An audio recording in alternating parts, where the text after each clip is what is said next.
To begin, there are two main functions of feedback based on week 3's book chapter. Those include motivational feedback and instructional feedback. Starting with instructional feedback is a practical strategy for monitoring learning in response to instruction.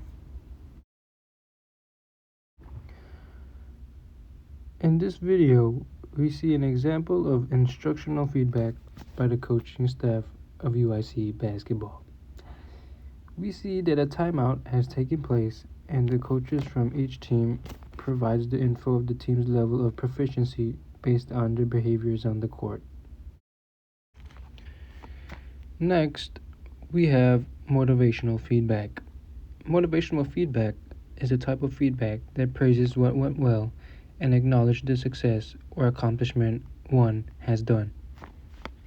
In the next 3 clips, we will see a representation of motivational feedback. Good shot, man. Good layup, man. Good layup, man. Nice lane, man.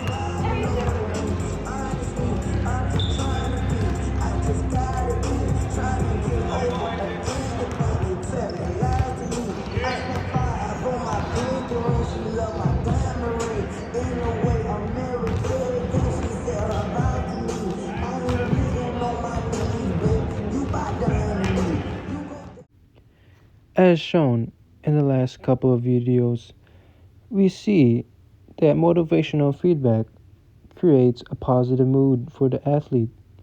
It increases effort and energy and enhances confidence. Here, we have the next term called reinforcement. There are 2 main principles of reinforcement. This include positive reinforcement and punishment. Positive reinforcement. Positive reinforcement is basically a reward for performing the behavior correctly. It must come soon as the action has occurred. In the next clip, we will see an example of the audience showing positive reinforcement by clapping their hands or cheering for the player.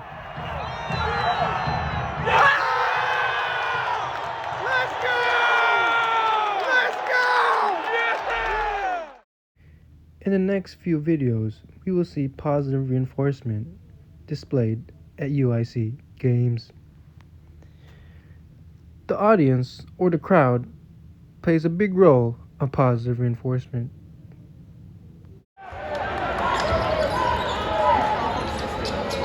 Three-point field goal.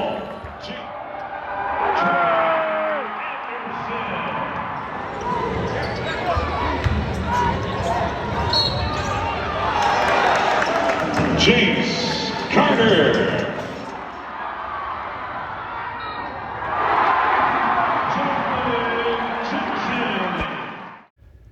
Some other examples of positive reinforcement can include a high five or a low five from your basketball teammate. A pat on the back could be an example of positive reinforcement after making a shot. After a teammate has made a shot, you could be like, "I'll buy you some ice cream if you do it again." Punishment.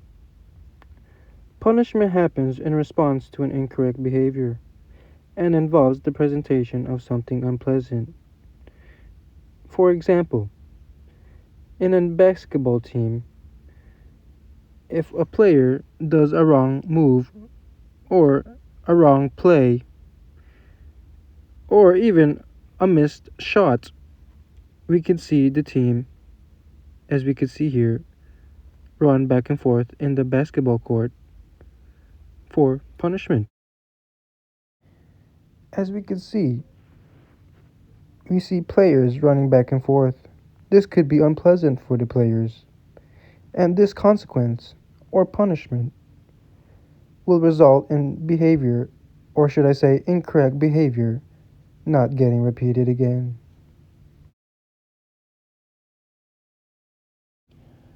Finally, we have intrinsic motivation.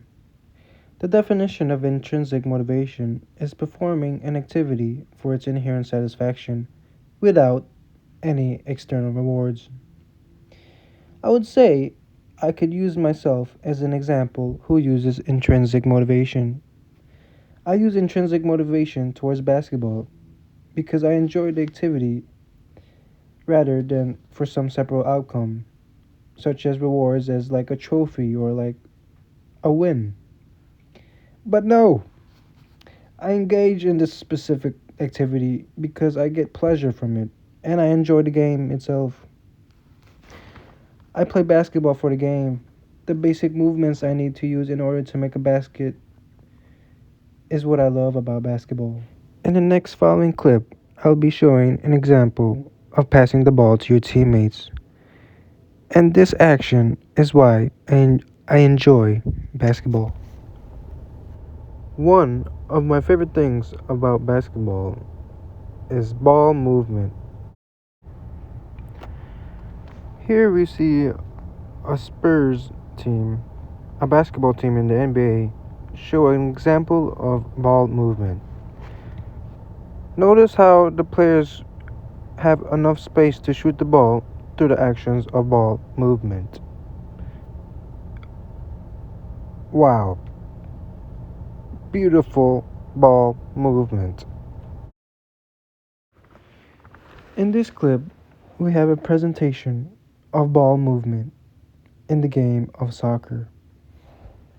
In the game of soccer, ball movement or passing the ball to your teammates is crucial and very important.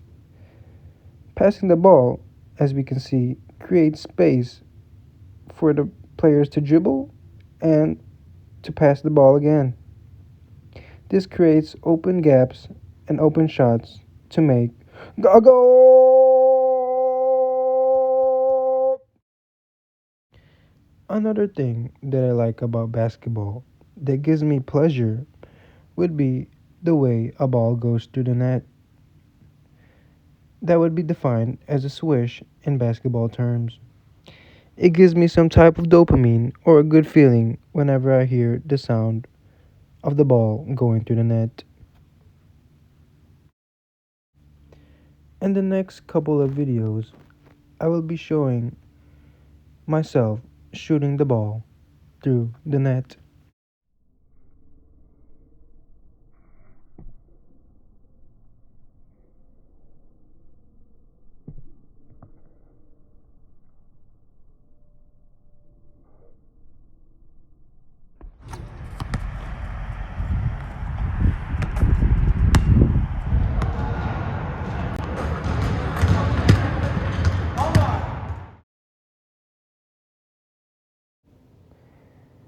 Based on my presentation, one of my critical questions to initiate thought and reflections for the class would be the question: should a NBA/WNBA player have intrinsic motivation or extrinsic motivation?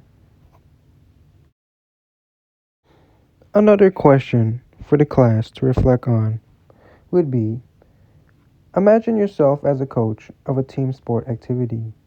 This sport activity can include basketball, volleyball, soccer, your pick. But which reinforcement would help benefit your team more?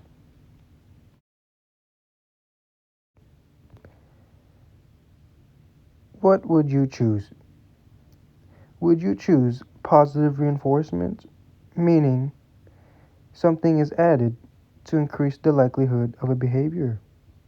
Or would you choose punishment, which means something is added to decrease the likelihood of a behavior? In conclusion, the terms feedback, reinforcement, and intrinsic motivation are terms that are a must need in team sports. A coach who is interested in team sports psychology must know that these terms are very important and significant in improving the connections throughout the whole team. And that is it, folks. Thank you for listening to my presentation. Have a good one.